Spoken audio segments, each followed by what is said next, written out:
Okay, well, kind of an odd time for me to be doing a live stream on YouTube, but I thought maybe it'd probably be a good time to come on. Hello, everyone. Today is the 14th of March, 2026. It's Saturday afternoon, and hopefully this is going up. I'll kind of ramble on for another. Well, looks like we've got somebody watching, so I guess it's working.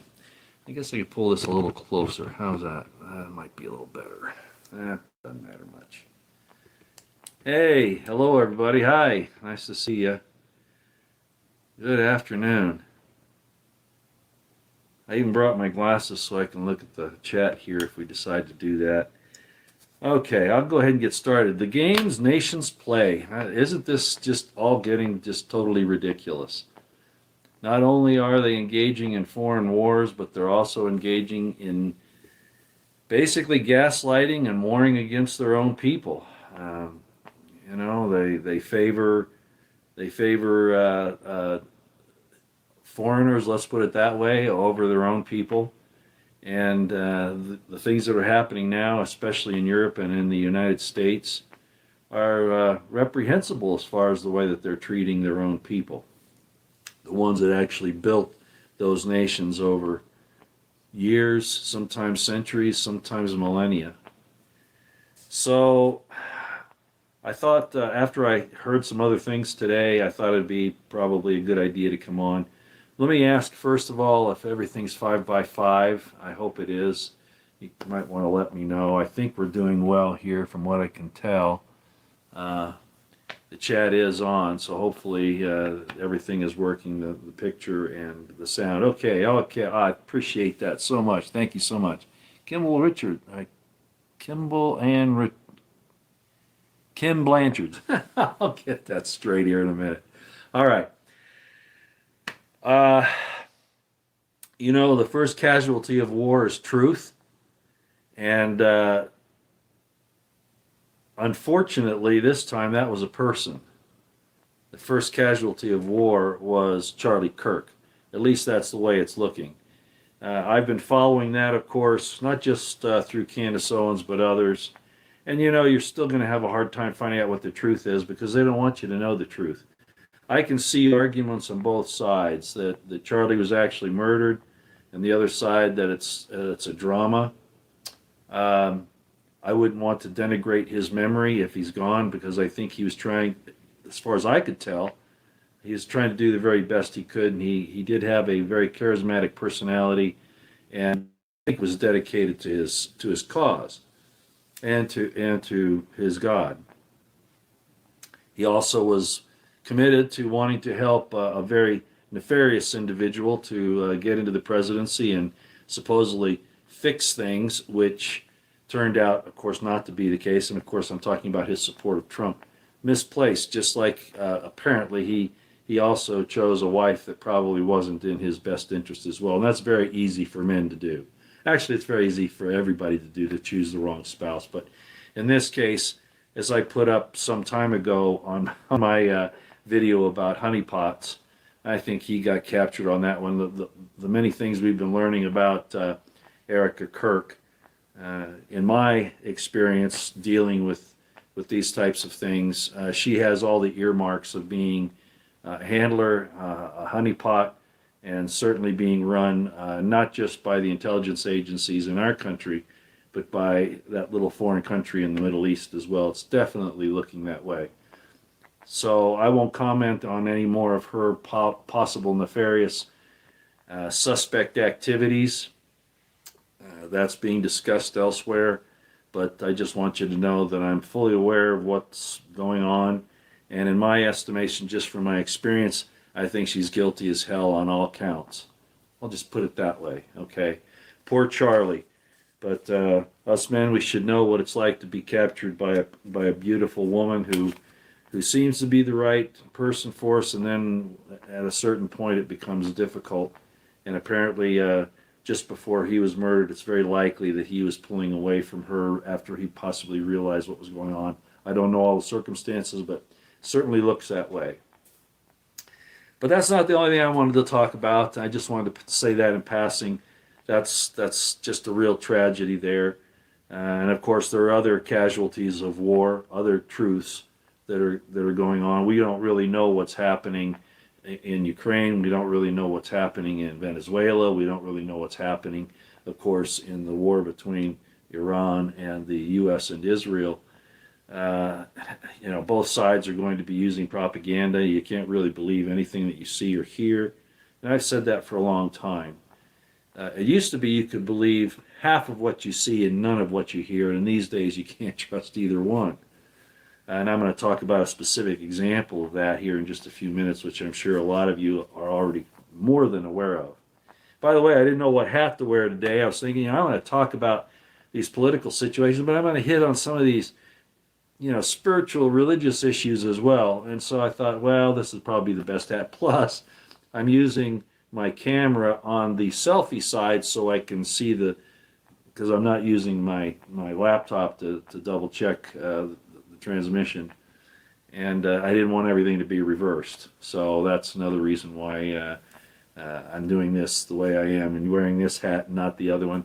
And I'm using just a single light in the TV room here, in the relaxation room, as you can probably tell, rather than down in the little set that I have for these types of things.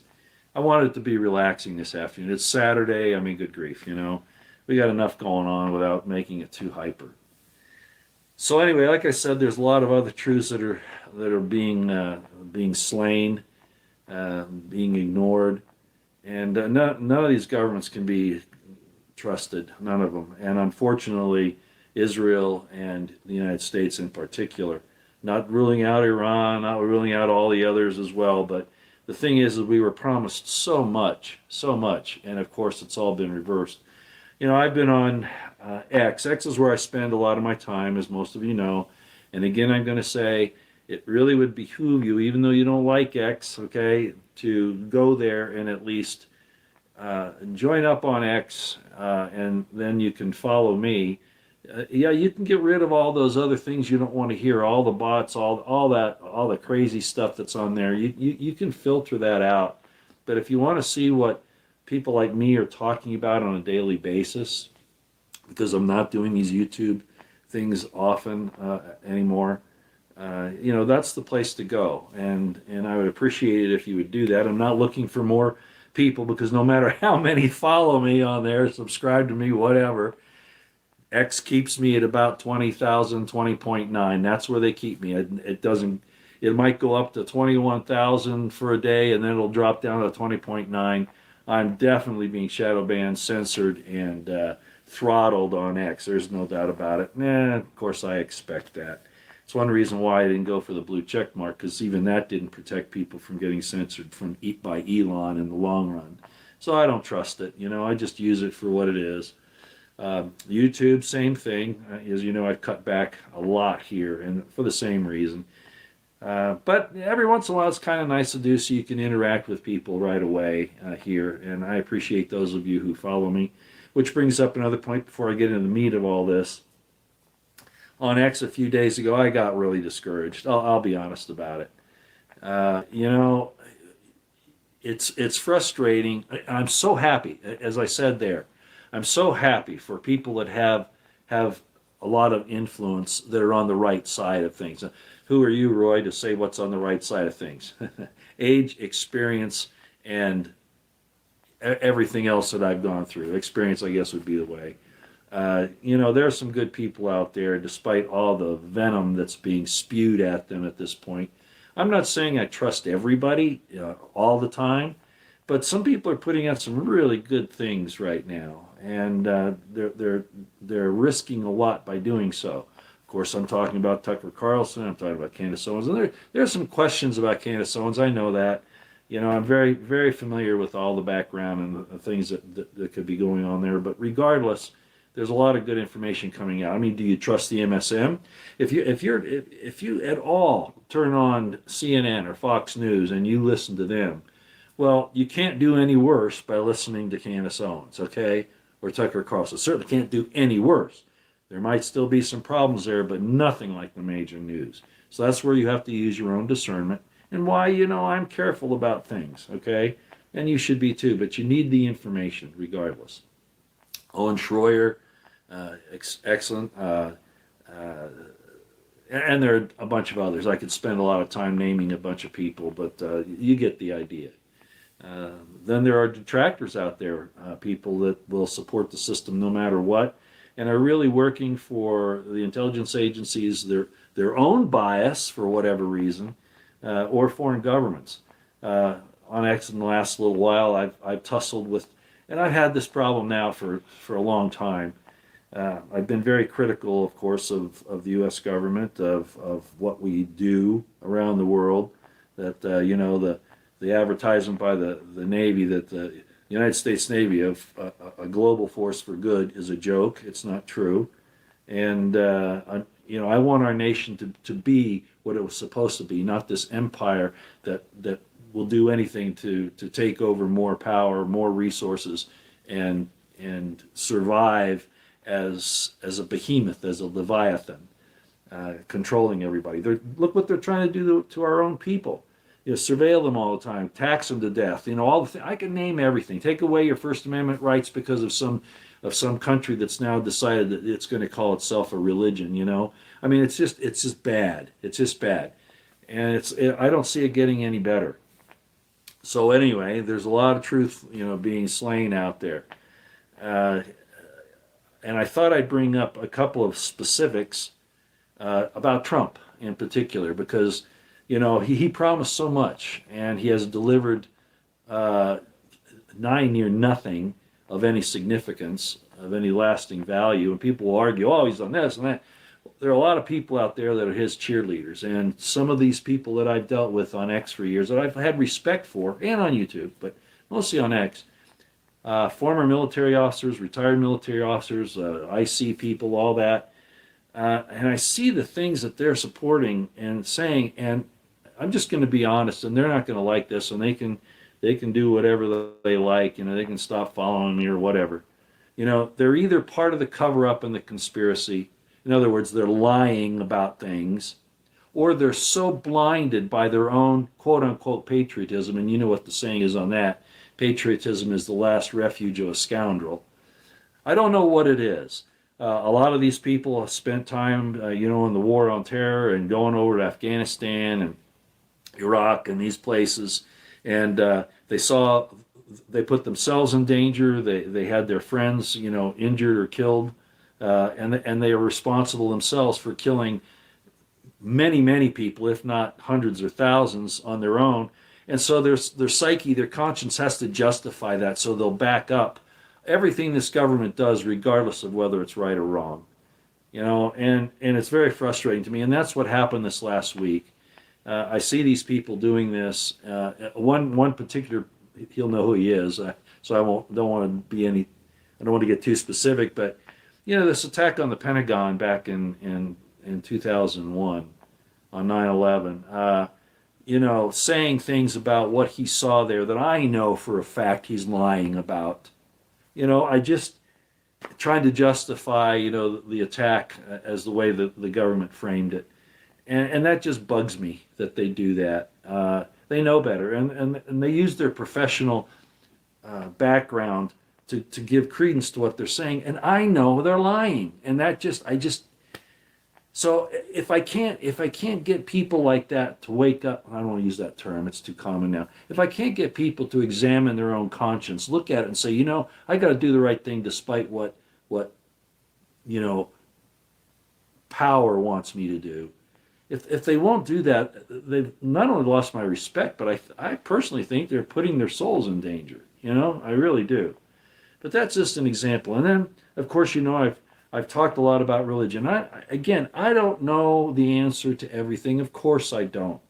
But I definitely have a different perspective than most people in Christianity, Judaism, Islam, or any number of other religious or spiritual systems have. And I know that. And people say, well, Roy, you're an outsider. You're kind of a weirdo, whatever, because you're not following this thing over here. Well, frankly, I'm glad I don't.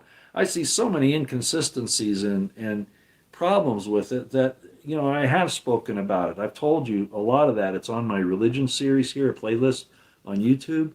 I've explained that. I've talked about the Eisenman series with the Dead Sea Scrolls, and other things too, not just Judaism, Israelite culture and tradition. I've had a lot of respect for that, as I've said in my books.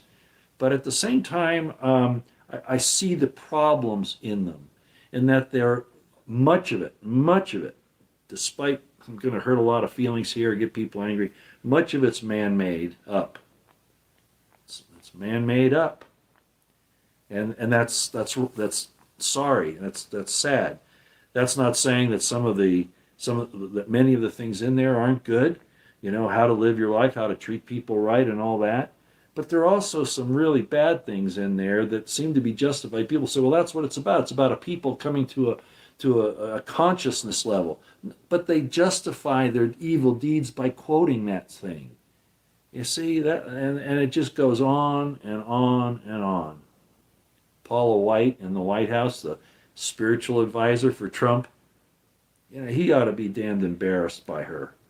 How he can, that just proves my point. I shouldn't name names, but I can't help myself sometimes. You gotta peg it. So at any rate, I had some people say some things. I've been real. The history of how we view the supernatural, how we view God, how we view life, how we view what happens to us after death, all these things. This has been in our psyche, our conscience, our questioning modes for thousands of years. And there are a lot of different viewpoints on it. And I don't think anybody has it exactly right. I mean, I certainly don't.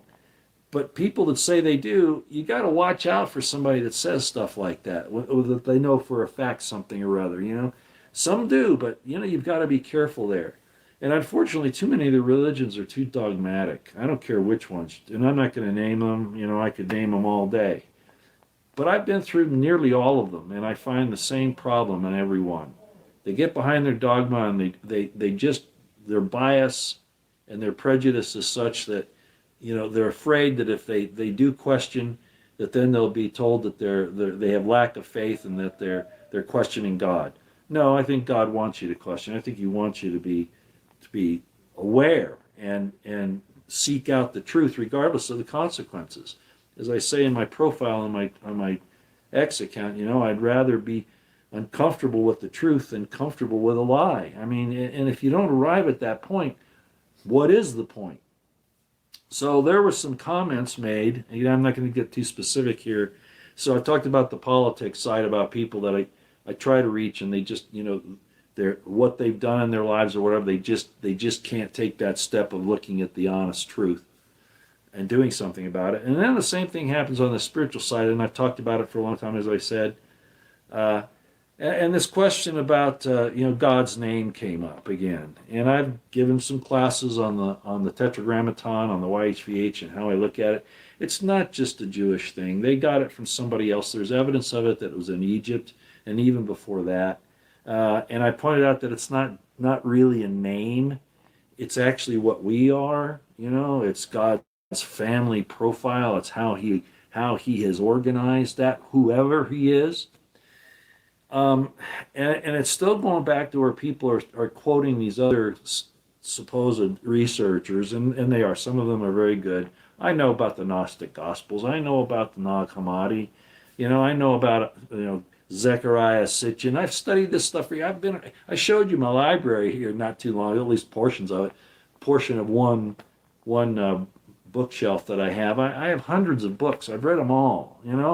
I've gone to tons and tons of educational institutions. I've gone to religious institutions of various types. I think everybody knows that. I don't take these things lightly. This doesn't mean, again, that I figured it all out. But at the same time, we're ignoring some things. Some of these people are ignoring things. And the Egyptian side of it, the Egyptians had some problem, but they got a bad rap by the Israelites too, or by the Jews really, by the Hasmoneans who actually did it to them. a little bit before that. The Babylonian captivity started some of this stuff. But a lot of things that the modern Judaism follows, and even ancient Israelite religion, came from Egypt. A lot of it did. A lot of it. The idea of the resurrection, you know, that, that came from there. Osiris and all that. The resurrection, the afterlife, those types of things. The history shows that at least the early Hebrews didn't really think about an afterlife. They really didn't think about that. I mean, it was there under some circumstances, but that really wasn't it. It was more, this is kind of your thing here, and then you're kind of done, almost like that.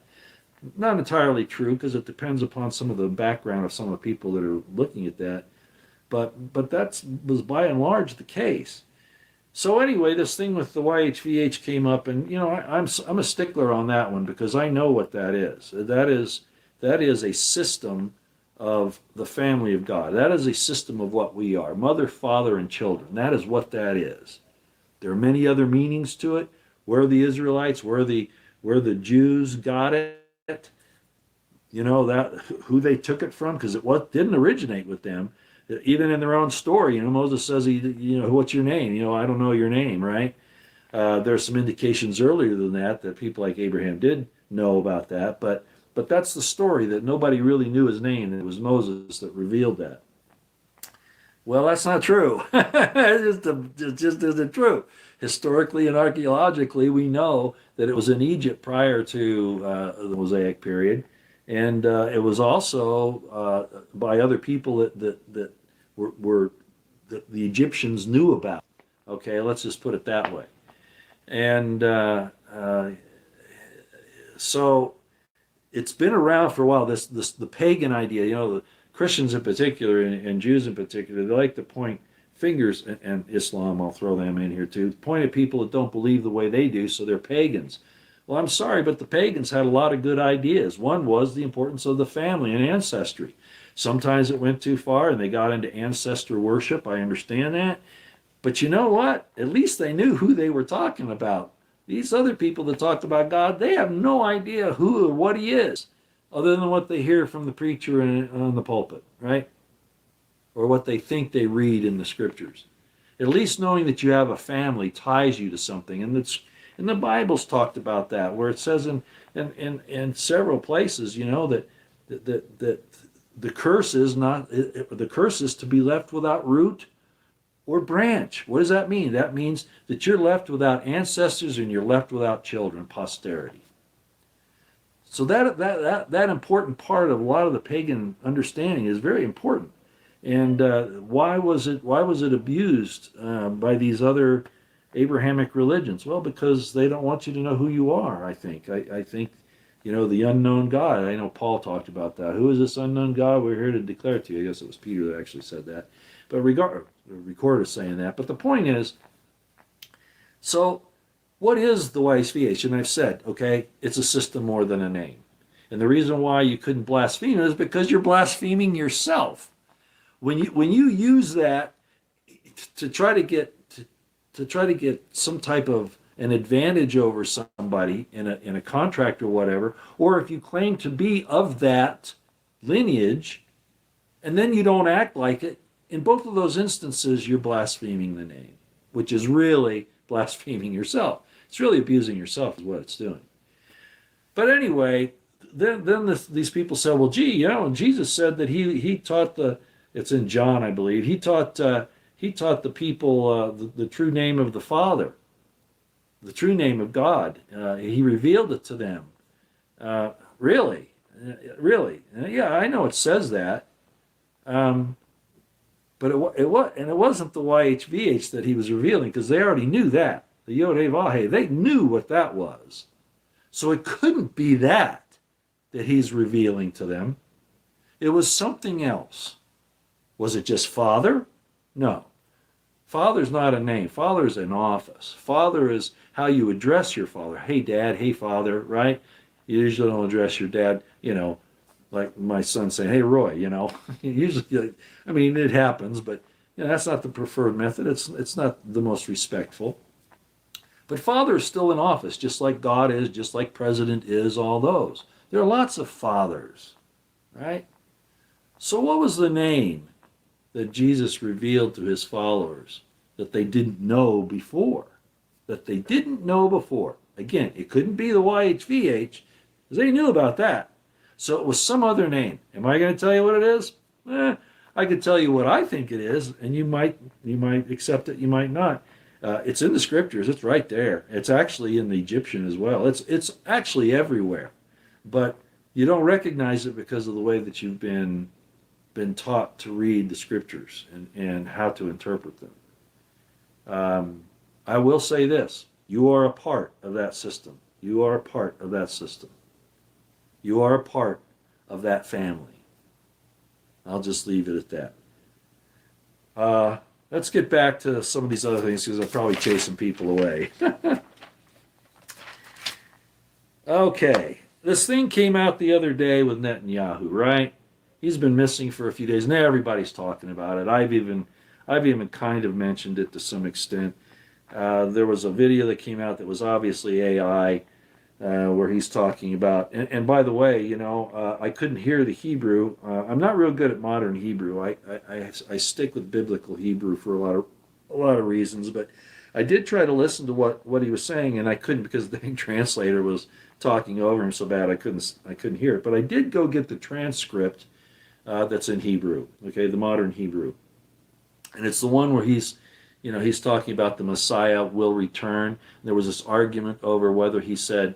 There were people who say, well, no, the real translation is that the Messiah is coming, even though the translator used the phrase, the return of the Messiah. And I saw this big hoop-de-doo over that. And of course, why are they showing this AI image of him? Where is he? Did he die in a missile attack? I don't know. Is he hiding because he knows they're looking for him? Well, I don't know. It could be. And if he is hiding, he's a coward. He's making his people go through all this, but he's not gonna face it with them. And then, along those same lines, you've got the people in Trump administration going to military bunkers now. They're cowards. They want you to suffer the possibility of death and destruction. But oh no, they're going to save their asses, their skins. They're going to go to the bunkers. It tells you a lot about who they are. I guess they went to that military installation. So I think it's not far from Fort Belvoir, Virginia, where they have the system there. But it might be in another couple of places. Or they could be spread out in several different places. There is the continuity of government thing with different areas where different parts of the government continuity can go. And, in case one gets wiped out, another can take care of it. But regardless, leaders are supposed to be out front, not go cowering in some cave somewhere. So anyway, Netanyahu is either dead or he's hiding. Okay, it's one of the two. Or he's injured so badly that, they got to keep him out of the spotlight. Or whatever the issue is. But I've got another take on that. And the other take is he talked about, again, there's a question about this return of the Messiah statement that he made, or the AI of him made. And I couldn't quite make out what was going on. So like I said, I went and I got the transcript. And I talked about this on X. Well, I didn't talk about it. I wrote a rather lengthy entry on it, a thread on it. And I just want you to know that there's something really funky going on here, okay? Just so you know, all right? Got to put my glasses on so I can see what I wrote down here. Okay, so I'm not going to read it in Hebrew, but I'll read what he apparently said. He is quoted as saying, we will arrive at the point of the coming of the Messiah. That's how people are saying he actually meant it. But the way the translator said it, who was speaking, it says, we will arrive to the return of the Messiah. That's what he said. Now, when I looked at the Hebrew in the transcript, it is true that he talks about an arrival, that we will arrive. The word is Nebria, okay? We will arrive. But the arrival part of the Messiah, whether it was the return of the Messiah or the coming of the Messiah, it wasn't in the transcript. This is really crazy. The word that the transcription in Hebrew was, which really surprised me, was labiat. Labiat. Labiat. Well, that's not coming. That's not arrival. You know what the word means? Lioness. And I saw that. I said, what is going on here? If this was done by the Israeli IC, what kind, is that a mistake? Is it an oversight? How could they do that? How could they make that mistake? If they meant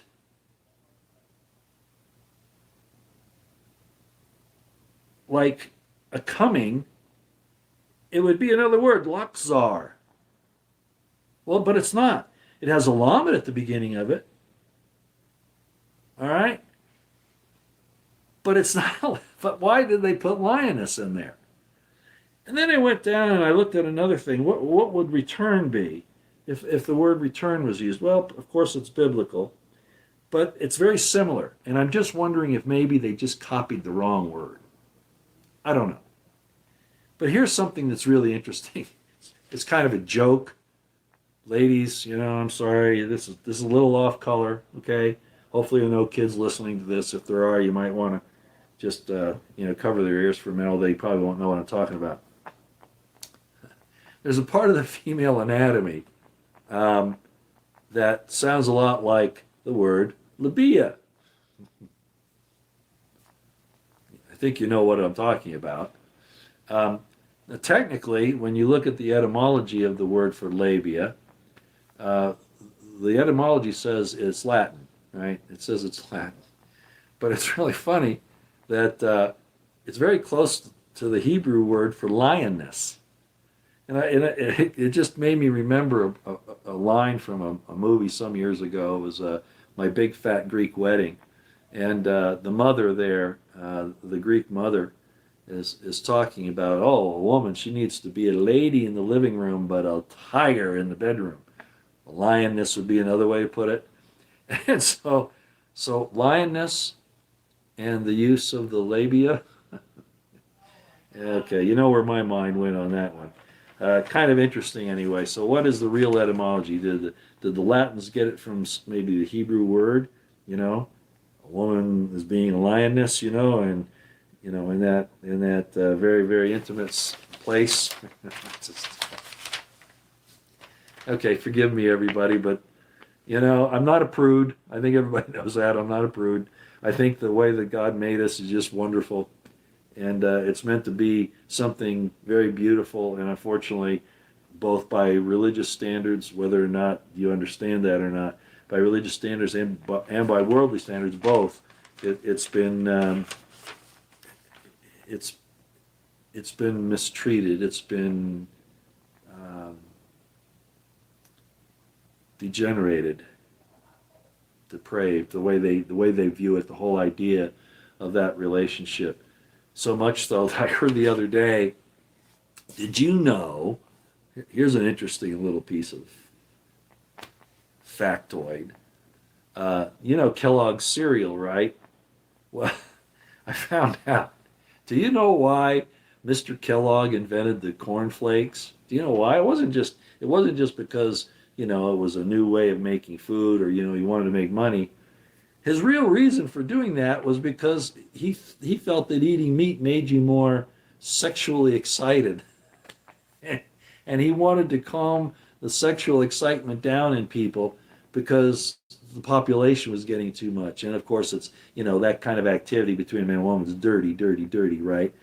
That was the real reason why he made cornflakes. It was really kind of a depopulation program. Look it up. It was crazy.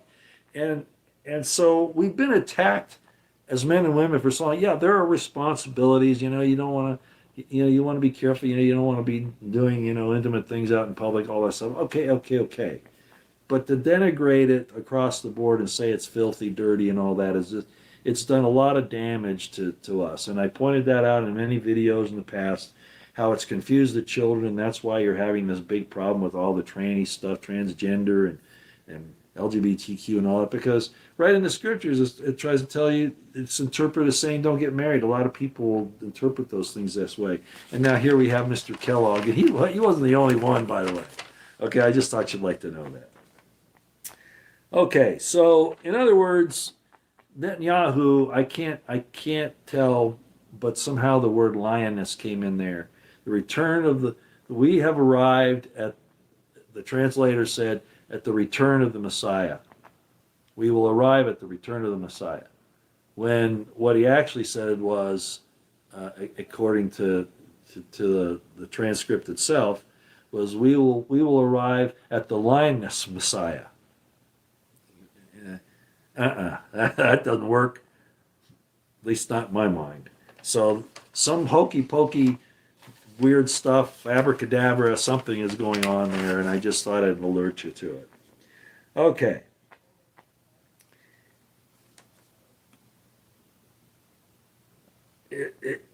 Is Netanyahu setting himself?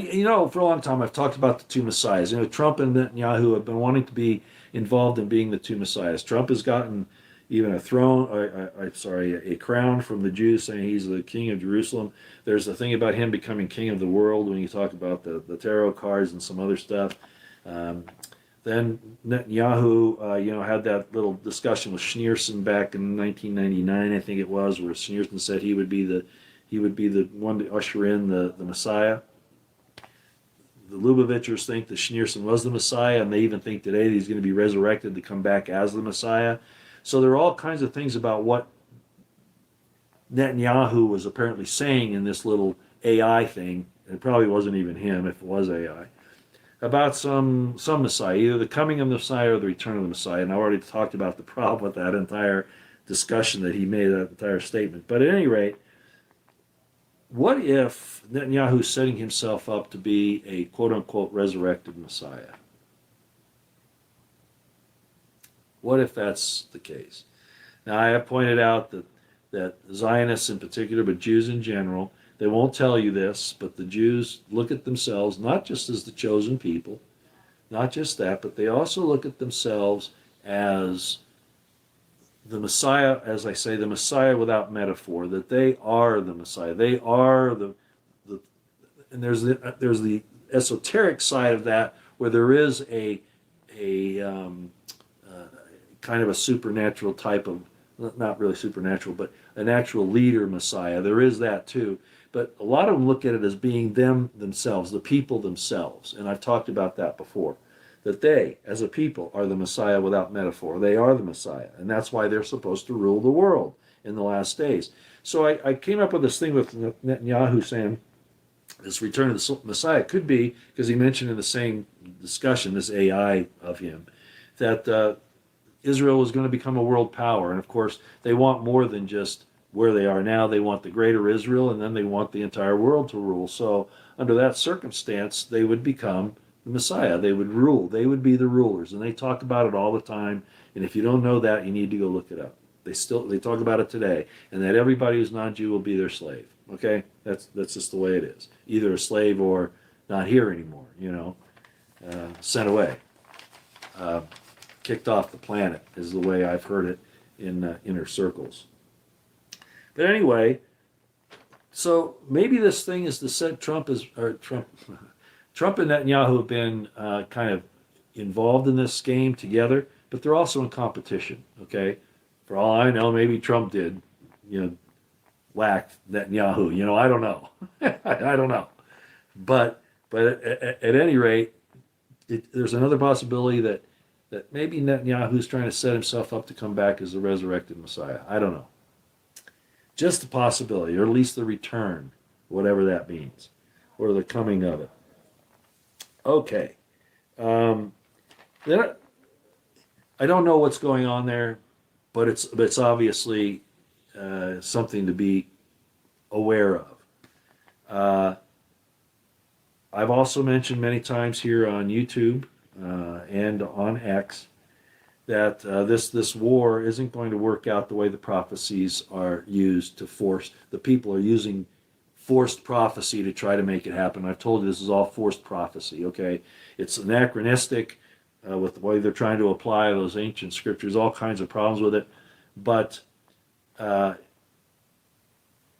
it's not going to work out the way they think.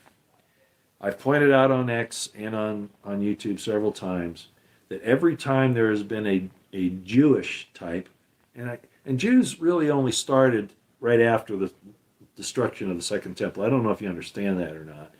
Modern day rabbinic Talmudic Judaism started, well, rabbinic Judaism started right around the destruction of the Second Temple, but principally afterwards in what's called the Council of Yavna in about 90 AD. That's when rabbinic Judaism really took off. And the Talmud was formalized, written down, which was the oral tradition, all those things. Okay, the original Israelite tradition was really nothing like what Judaism is today. Very, very dissimilar, as a matter of fact.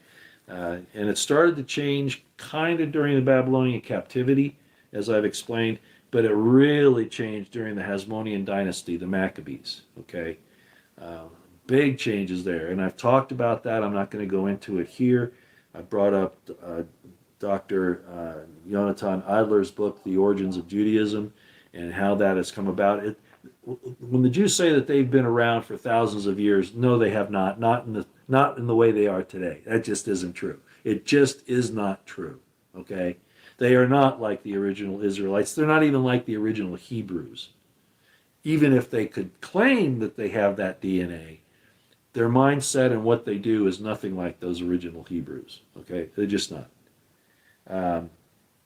And I have friends that are Jews. I think most of you know that. And I've tried to give credence. I've tried to give voice to some of the Jews on X who are against the Zionist stuff. But I also understand there's a guy by the name of Sam Parker.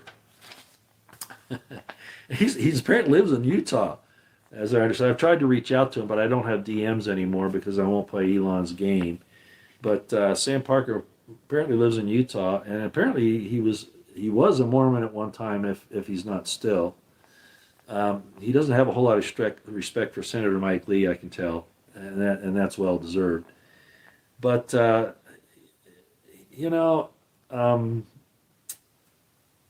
I'd like to get a hold of Sam. I'd like to have a discussion with him, and so I guess it's another chance for me to just say that. How he'd get a hold of me at this point, I don't know. Just tell me on X. Hi Roy, I know about you. Maybe we can work out a way, without making it public where we're going to meet or whatever. But that I think would be very advantageous to us. I can add some information that he has to what he has, and he could add some to mine. Anyway, that's just a side note, just to bring that up. So the temple was destroyed in 70 AD by the Romans. I've talked about that. That's another example of a messianic movement that was destroyed every single time. Despite what the Jews say that they've outlived all these other empires, no, that's not true. You could say that about a lot of religions, a lot of groups of people. The fact of the matter is that every time this messianic thing has come about, and it's normally a forced prophecy situation, it's been annihilated, it's been destroyed, and there's been a lot of pain, suffering, and death surrounding it. I talked about 70 AD. I talked about the Bar Kokhba or the Kasiba rebellion. There was one also earlier in about the 130 CE or somewhere in there. Same thing happened. I always forget the name of that one.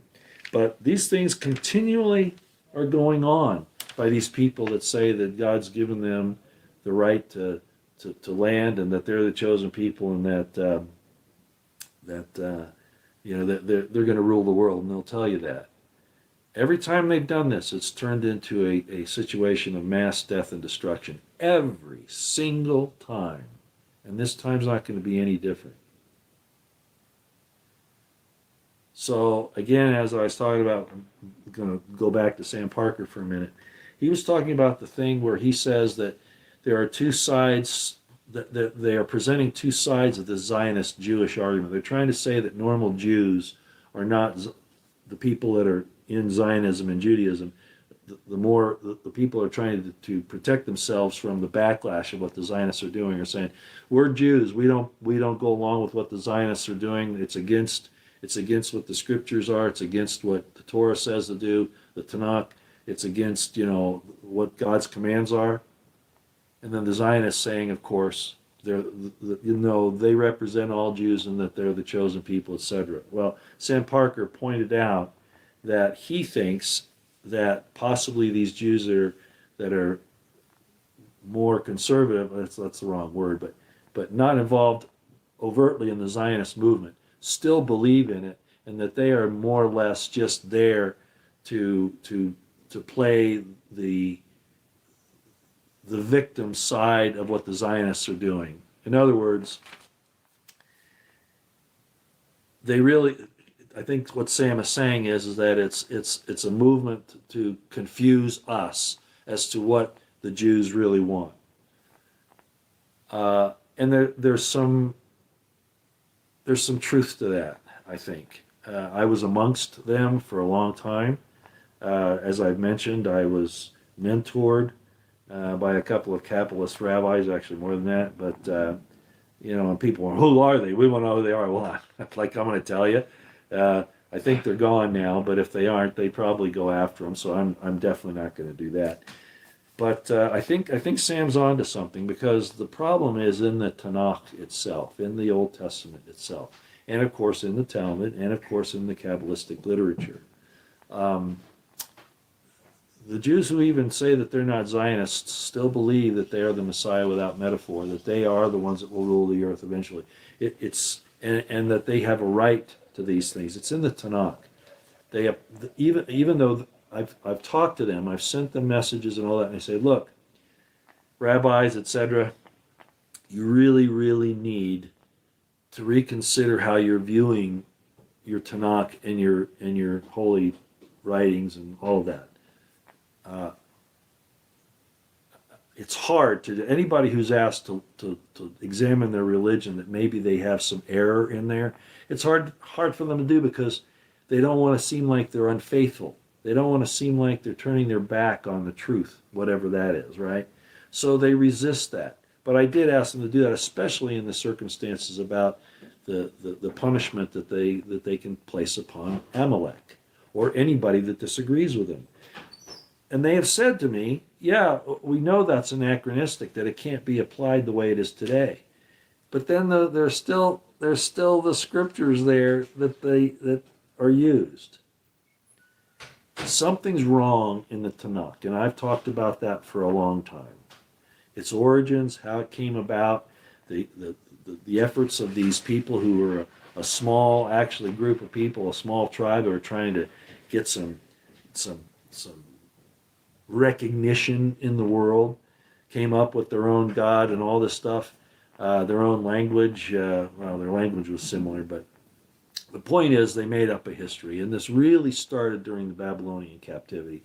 The rewriting, or I should say the writing of what they had learned orally, and some writings, but they really rearranged it to make themselves a separate people, an identity.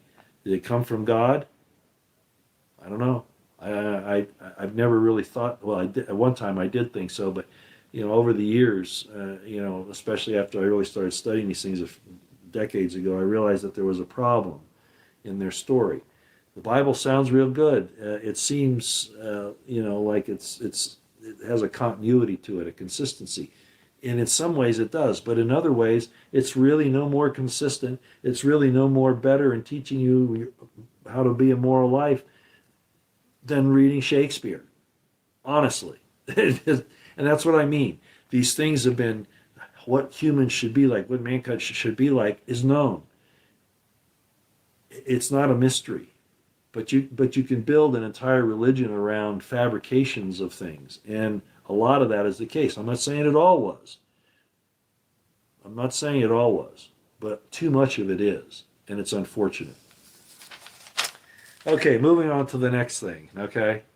I'm rambling on here, but Saturday afternoon I figured I needed to do this. All right. Trump. I got to end on Trump.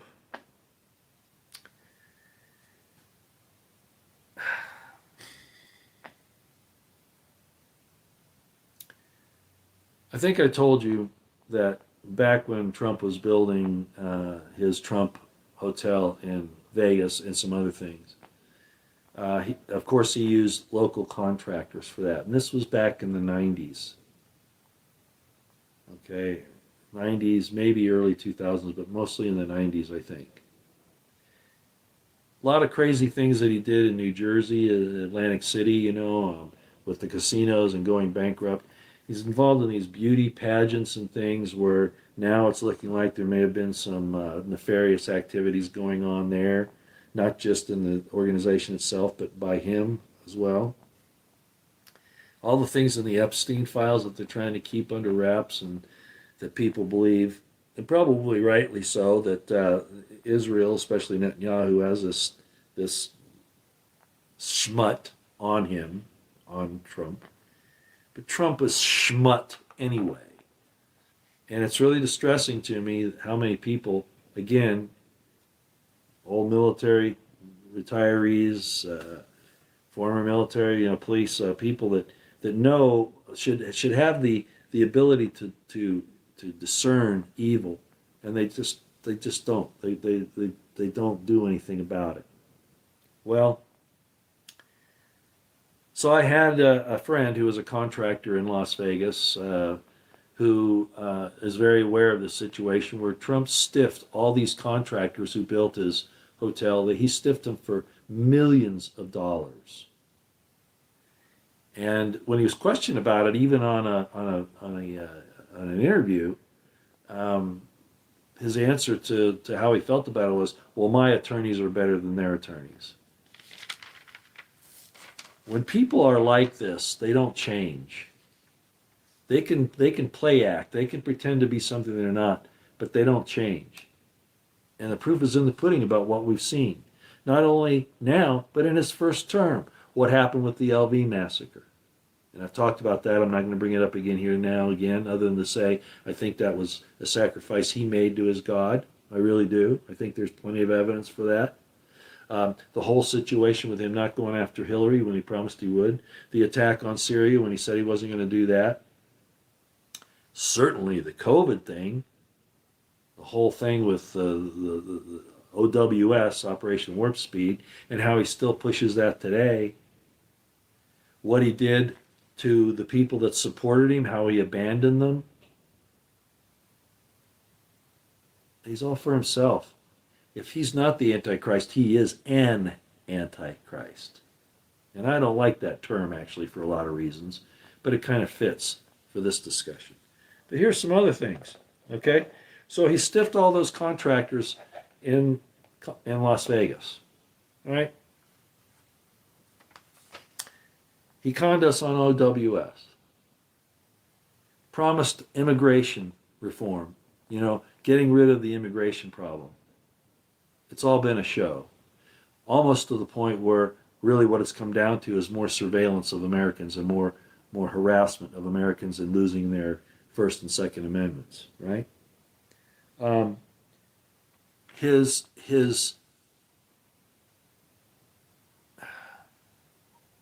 during the negotiations with Iran and some other things, but especially the negotiations with Iran, right in the middle of the negotiation, attacking them.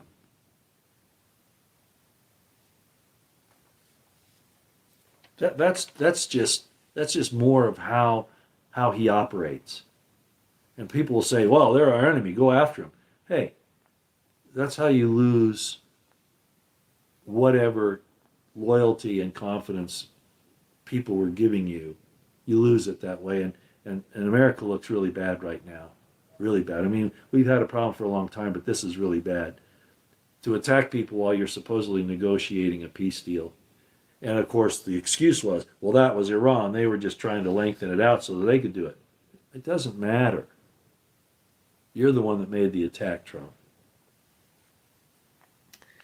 Now here was a really weird one, and I found this out today, and I don't know if this is 100% true, but it wouldn't surprise me given the LV deal, right?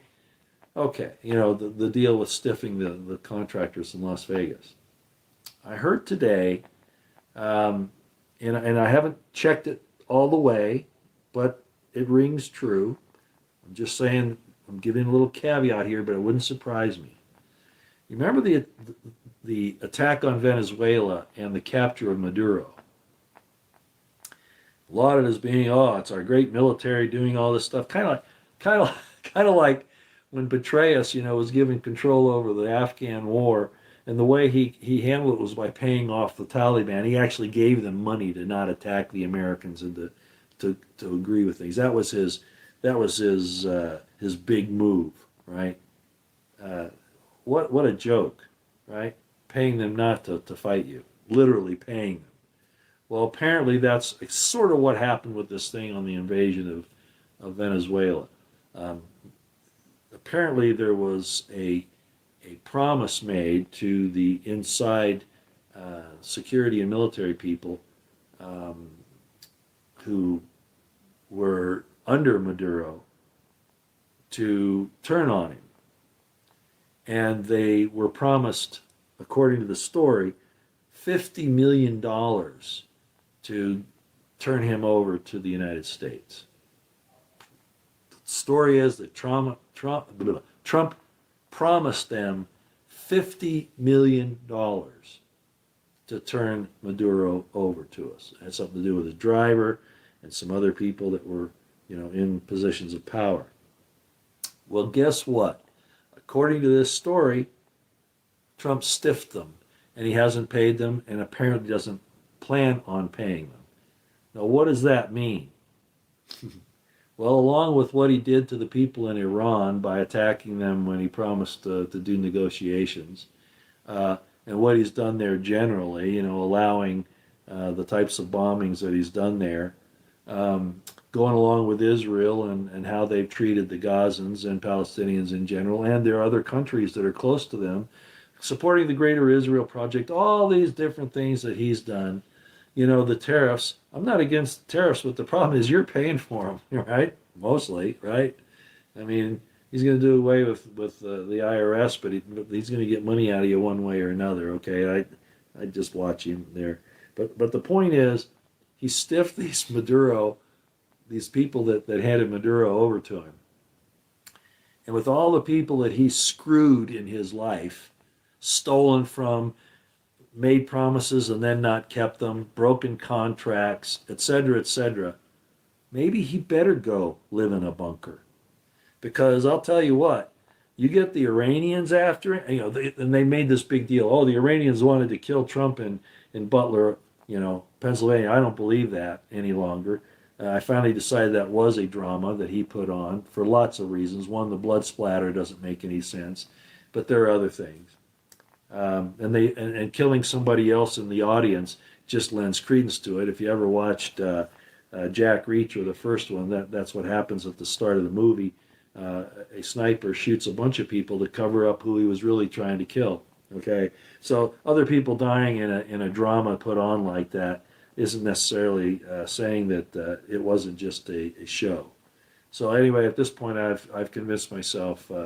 With the lack of evidence and the lack of information they put out that was in fact a drama put on, and the way they conducted themselves during that whole thing. And of course there was a deal at the golf course, and trying to link that into Ukraine and Iran and all this. It's all baloney. It's all to show his machismo, that he's this hero, he's this Messiah figure. Well, anyway, it wouldn't be a bit surprising to me with him having screwed all these people that maybe he better go live in a bunker, because I think they're going to come after him. The Iranians have great secret intelligence operatives. Venezuela certainly does. Yeah, I think he's pissed off enough people that maybe he better worry about his skin. I'm not threatening him. I'm telling him that he's done some bad things and people aren't going to forget. The bad thing is I hope it doesn't fall on a lot of innocent American people. That I'm worried about. I'm worried about it falling on a lot of innocent American people who just trusted him that he would do the right thing by them, and he has screwed us every possible way. I was going to say something else, but in every possible way. The draft, they're talking about, they're just going to automatically register young men from 18 to 26 with the draft, and it'll eventually go to your daughters if we don't do something to stop this. If there's a war worth fighting, and if the government is worth fighting for, the people will stand up and take the mantle on to do that. That's a form of voting. If you believe that what we're doing is right, you'll go and do something about it. That's a form of voting. But to force somebody to fight, that's taking away your freedom, your agency, and it's tyranny. Conscription is tyranny. If the government is worth saving, the people will save it. If it isn't, then you've got the situation in the Declaration of Independence, where if it's not worth saving, people have a right to alter it or abolish it, or just not. And by altering it, the conscription, not following through with that. No, we're not doing that. You're not getting my sons and daughters, no way. So at any rate, he's gone against you on that. New wars, regime change, whatever. He's done it all. And it's going to get worse. He was put in to destroy America. I'm not saying Biden wasn't doing the same thing. I'm not saying Obama wasn't doing the same thing. But Bush was doing the same thing. This has been a long process. And it started in the 1800s.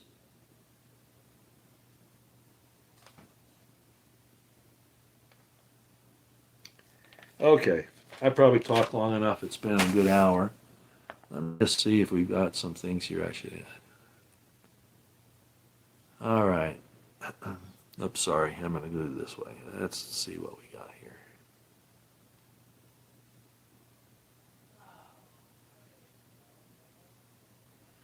Yeah, I don't know about that. Pam Graham, that the guy from Syria said that the ancient Jews came from Yemen and Ethiopia. They're all kinds.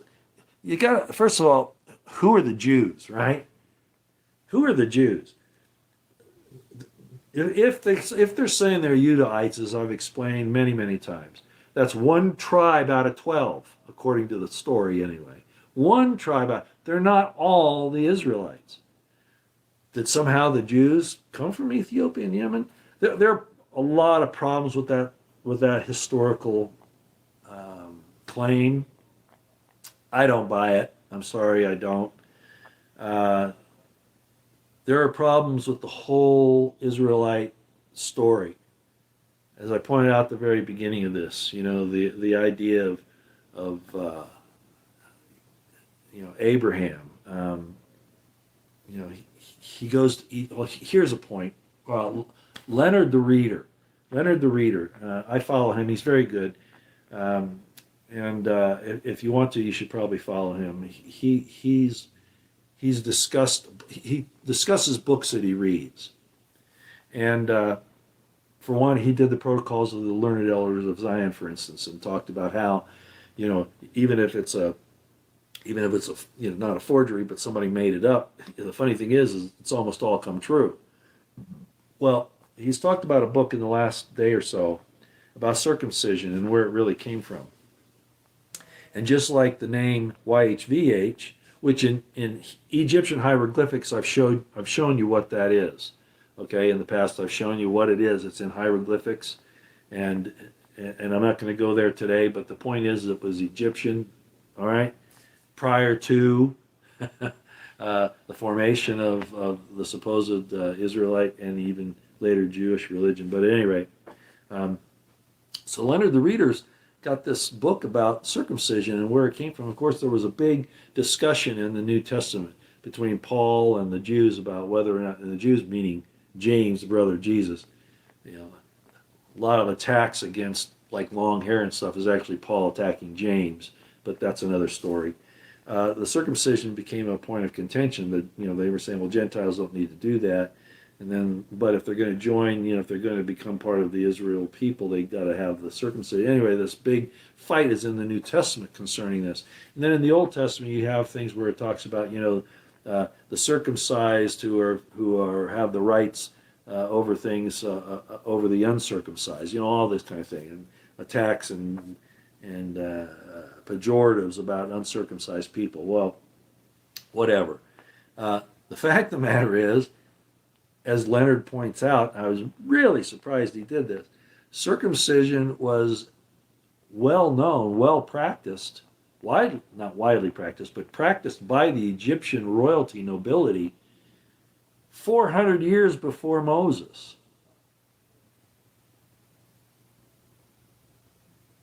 400 years before Abraham. 400 years before Abraham. It was considered, a sign of sophistication, I guess you could say. So it wasn't a new thing under Abraham. It wasn't a new thing under Abraham. Abraham had been to Egypt. If Abraham was a real character, okay, there are a lot of good things about the Abrahamic character that are very, very worthwhile in emulating. I agree. Whether or not he's a real person, that's up to debate. But regardless, considering the time frames and all that, even the story is that Abraham went down into Egypt with Sarah, and he wasn't circumcised at the time, but he was circumcised later. I think he went down to Egypt when he was about 70 years old. And if you remember, the Pharaoh saw Sarah and said, gee, I like that woman. And Abraham said, Sarah, tell him you're my sister. And she was his half-sister. According to the record, that'll get some people upset, but that's a fact. According to the record, she was his half-sister. Same father, different mother. And anyway, so he says to Sarah, tell Pharaoh that you're my sister so he won't kill me. Well, whatever, the Pharaoh finds out and then says, Abraham, why did you do this to me? The God's mad at me now. Well, that's fine. Why would the Pharaoh of Egypt have any respect for the God of Abraham? What's going on there? Turns out it's the same God. Okay, that's why. But anyway, so Abraham was there, and apparently, when he was 90 years old, after he'd long left Egypt, then the thing about circumcision came in. Now, I'm not going to argue the pros and cons of circumcision. My point in this is to say that a lot of these things didn't originate with the Hebrews, with the Israelites, especially not the Jews. There were things like the Hammurabi Code. Okay, there were the Egyptian things, and I've told you about that your heart should be as light as a feather, and that when you are brought before God in the afterlife, your heart is weighed against a feather, and if the heart is heavier than the feather, you got a problem. In other words, you have to have a good conscience. You have to have lived a good life. So here we are again, finding out that things aren't quite the way we've been told. All right, and I'll end on this: that apparently, I hope that answered your question there, Pam Graham. No, I don't buy the story that they came from Yemen and Ethiopia.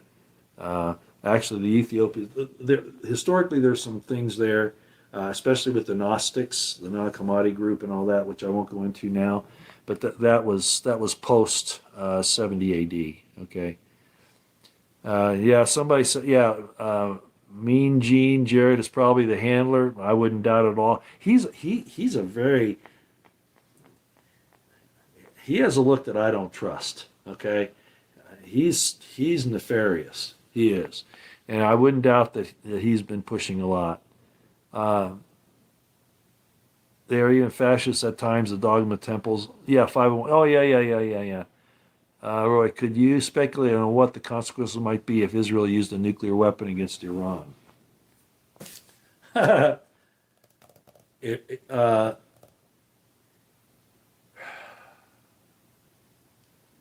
haven't war gamed that out. I'm sure the Pentagon has. But you're asking for a speculation. Israel is going to be destroyed like they were in 70 AD. No matter what, at this point, Look at what's happening. I mean, Tel Aviv is it's not as bad as Gaza yet, but it's getting there.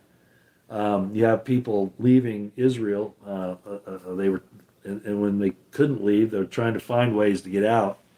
Um, and I predicted back, because of this whole messianic thing and the forced prophecies that have happened in the past, that the same thing would happen this time. That Tel Aviv, at least Tel Aviv, if not all of Israel, is going to be wiped away. Okay? You can't mock God this way. And I'm not even talking about the God of Abraham, Isaac, and Jacob. Okay? I'm talking about God in general. You can't do the things that they do in God's name, whether or not it's the YHVH or whatever else they believe in. Frankly, I pull all this information in. The bottom line is, if Israel does that to Iran, Israel will disappear. Now, Israel will want to take a lot of people with them. They've talked about the Samson thing where they've got nuclear weapons pointed at Washington, D.C., who knows where else in the United States, all because we won't support them. So we become Amalek and we deserve to be destroyed. Now, certainly Eastern Europe, Russia, all that they're pointing there too. How many they've got, I don't know. But the end result is they will be wiped. They will be turned into glass. Okay? That's what will happen to them. But see, they don't care.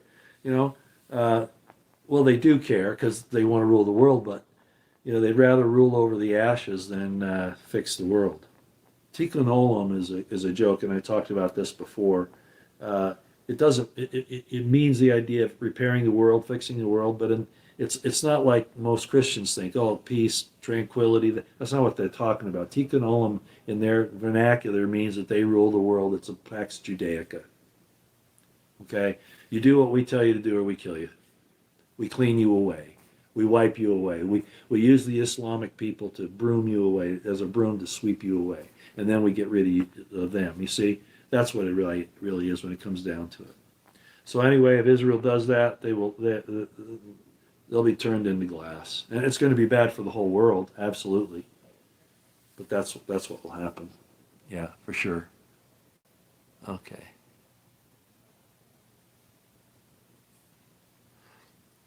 Yeah, John B79. Yeah, things aren't normal, and they're not going to be normal for quite a long time. Yeah, Trump must Key West Catley said Trump must have sold the soul of the devil. He is the devil. He's one of them. He's the incarnation of one of the fallen angels. I mean, it's just so obvious to me. Netanyahu too, for that matter. And Netanyahu might be trying to explain himself at the judgment seat of God right now. I don't know. I'm not sure what's going on there. This could all be another game, but regardless, even if Netanyahu is dispatched, even if he is, things aren't really going to change that much. What will change is this supposed prophecy of the Messiah that he and Schneerson talked about. Maybe he is the last PM. Let's say he's been dispatched and he is the last PM. Well, now their Messiah better show up or the prophecy's going to be bad. And whoever this prophecy is, I think Trump wants to be the guy. He's kind of been promised that by a certain number of the rabbis and things. But if he's as erratic as he has been in the past a little while, man, I wouldn't want to call him a Messiah by any stretch of the imagination. But their Messiah is not a spiritual leader. I hope you understand that. Their Messiah is not a spiritual leader. He's a military victor, conqueror. That's their Messiah, and that Israel becomes the world ruler. That is their vision, and it's been that way since the Hasmoneans at the very least. Okay. Trump has been a closet Lubavitcher Jew for a long time. I called that out even before people started seeing it. I could tell by his hair, by what he talked about, by the emblems that he had. Yeah, he had a respect for the Greek god Apollo. Greek god. I always get the Greek and Roman gods confused. Anyway, the god Apollo. He's got all that gold stuff and all that everywhere. That's Apollo. But in his mind, that would be the same thing, okay? Trump's a very evil man, very, very evil. And I had hopes back in 2016, but things just kept coming up that didn't add up. And by the Las Vegas massacre in 2017, October 27, I mean, he already said he wasn't going to go after Hillary even before he took the office. He was president elected. He said he was backing away from that, and then all the other stuff that he did. LV massacre, I didn't quite see through that initially, but then it became blatantly obvious, and then the whole thing with the DEF CON happened in January of 2018, I think it was, if you remember, that he supposedly was calling that there was a DEF CON 1. That was all through the Q business and all that. Then I finally realized he wasn't who he said he was, and I've been warning about him since the end of 2017, early 2018. Very evil man, and yes, they probably do have. Roy, you're no Howard Buttlick. Trey Phillips, I certainly hope not. All right.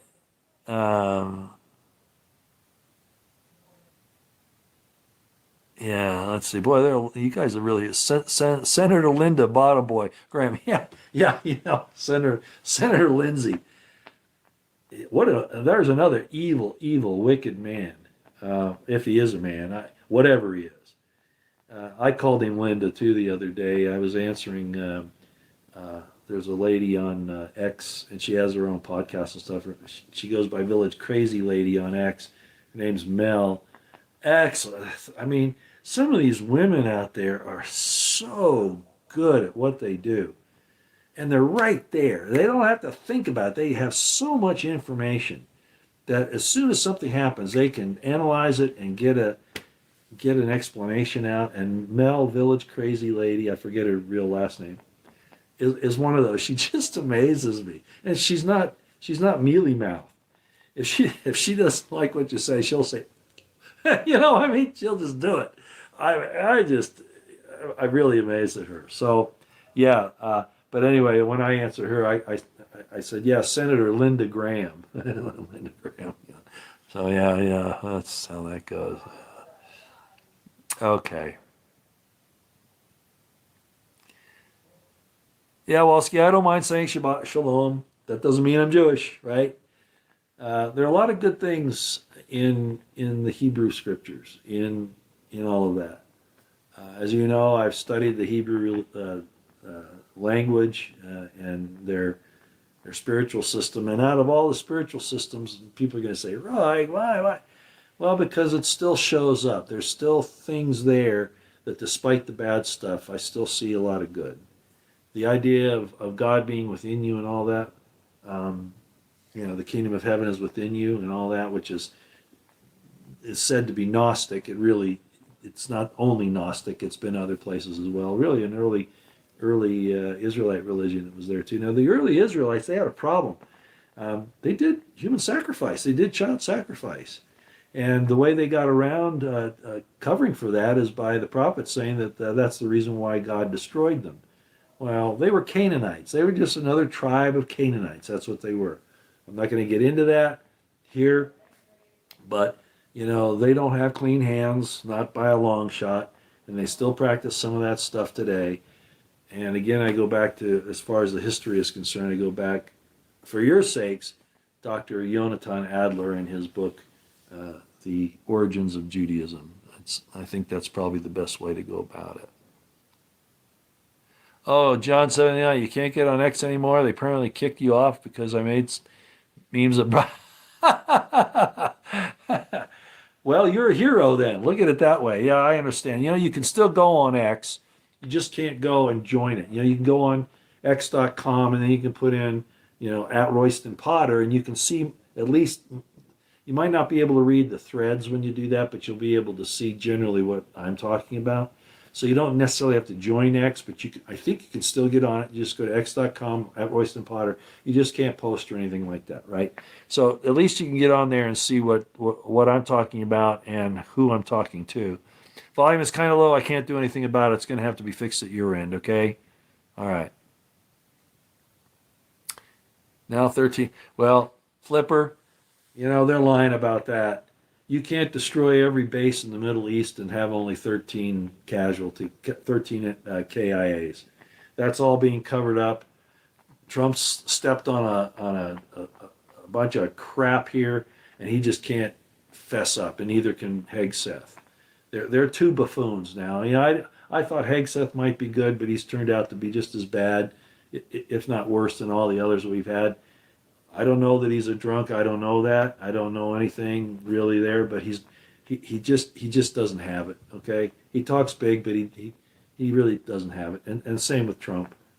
So, at any rate, I think the casualties are much higher than what they're talking about. And if they think they're going to send a Marine expeditionary unit into Iran and do anything of any consequence, they're just freaking out of their minds. Okay, they need. But you got to understand. Okay, the whole point of all this is to drain American treasure and blood. We're the actual end target, even by Trump, even by these people in the administration. The destruction of the American people in every possible way. Our treasure, our blood, our sense of being, our very life. They want to destroy all of that because we are counter as a people. It's been changed with the immigration and also with all the crap on the media, the mainstream media, the nasty stuff from Hollywood, all that. They've been altering us. And from the point of view of those wicked people, if they can get us to do those things, then they can justify destroying us. And God, in their mind, God can't hold them accountable. They pass their sins on to us. We are that goat. Little chicken over the head, we're going to wave the chicken over our head and all our sins are going to go on the chicken. Then we kill the chicken, shed its blood. Now we're free of sin. That's how they view us. We're the beasts of the field. Metaphorically, they're waving us over their head, casting their sins on us so they can justify killing you. That's how it is. All right, I've been going for good grief an hour and a half. But I wanted to go over some of those things. It's been a while. I really didn't have anything to do until I got to get ready now. I am going to go do some things. But I just felt like I needed to come on and address some of that, especially that situation with Netanyahu and the translator and the transcription, how that didn't match up. Return, coming, lioness? What? There's some hanky-panky going on there. Maybe some spell casting. I wouldn't be a bit surprised. Keep your eyes on the horizon, ears to the ground, situational awareness on high. Continue to prep, pray, stay out of the way. And as you know, when I say stay out of the way, I don't mean that you shouldn't try to have an impact. Look at me. The thing is that you don't want to get decisively engaged in the left-right paradigm. You don't want to get decisively engaged out there when factions are fighting. Protect your own. Protect your own. All right? And they're trying to get it so you can't even do that, but we have to. All right. And with that, I'll say see you later. Thanks for coming. And I'm not sure when the next time will be, but we'll see. All right. Go to X. Just watch what we're doing. Again, you don't have to join. Just go to x.com, @RoystonPotter. You won't be able to read the whole threads that I put up, but you'll be able to get an idea of what's going on. At least I don't think you can, okay? But I don't think you have to join X to be able to look at some of the posts, specific ones like that, okay? All right, out here.